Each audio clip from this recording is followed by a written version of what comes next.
আজকে কি রান্না করছি দেখো, খোকা ইলিশ মাছ নিয়েছি, শীতের সবজি কেটে নিয়েছি, আর নিয়েছি ধনেপাতা, এটাও শীতের। তো প্রথমে মাছগুলোকে হলুদ নুন দিয়ে ভেজে নেব।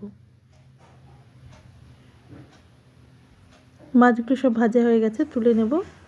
ওই তেলেই আর একটু তেল দিয়ে দেবো কালো জিরে। কালো জিরা দেওয়া হয়ে গেছে, এবারে একে একে সবজিগুলো দিয়ে দেবো। দিয়ে দিলাম নতুন আলু দুফালা করে কাটা, আর দিয়ে দিলাম ফুলকপি। কড়াইটা বেশি তেতে গেছিলো, লোহার কড়াই, তাই জন্য একটু ধোয়া উঠছিল। এবারে দিয়ে দিলাম বেগুন, আর দেবো পেঁয়াজকলি।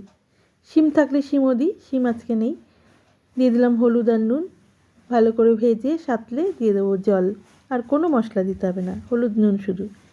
এবারে জলটা ফুটে উঠলে ঝোলটা দিয়ে দিলাম কাঁচা লঙ্কা কয়েকটা, একটু ফাটিয়ে দিলাম, আর ভাজা মাছগুলো দিয়ে নামানোর আগে ধনেপাতা দিয়ে নামিয়ে নিলাম।